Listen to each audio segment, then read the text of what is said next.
Dans toutes les épidémies d'Ebola, le grand défi, c'est d'avoir une bonne communication avec le public et d'avoir une population qui comprend qu'est-ce qui se passe dans le riposte.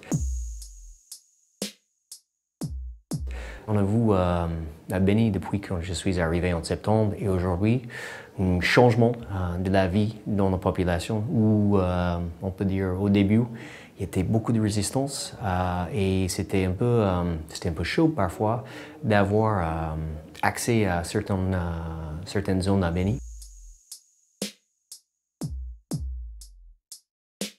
Ça peut se manifester dans plusieurs manières, la réticence.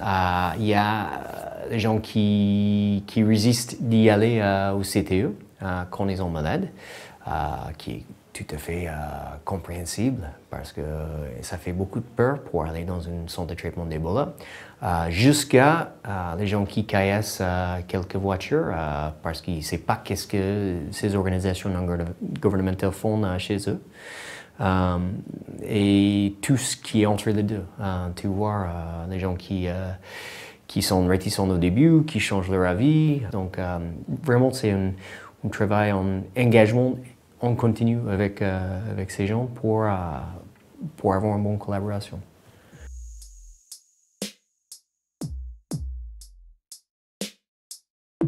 Donc, pour la réticence de la population, en fait, notre stratégie à Beni, dans les activités externes, était vraiment de cibler les zones où on avait des cas et où on avait de résistance de la population.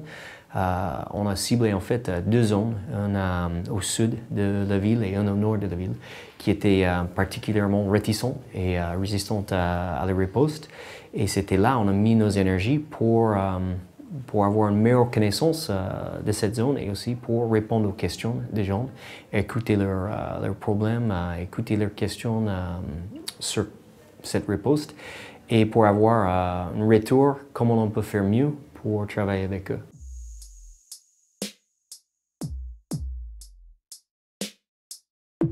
Je sais que pour le riposte, pour notre part, à Butembo, on a mis beaucoup plus d'importance sur l'aspect de promotion de la santé et la communication. Et en fait, on veut aller en avance avec les promoteurs de la santé avant de commencer des activités de prise en charge et de prévention et contrôle des infections, parce qu'on sait que cet aspect d'avoir un meilleur engagement avec les communautés tout au début va nous aider à avoir plus de bonnes réponses quand on commence les vraies activités de prise en charge. Donc ça, c'est une différence qu'on a appris de notre expérience à Beni.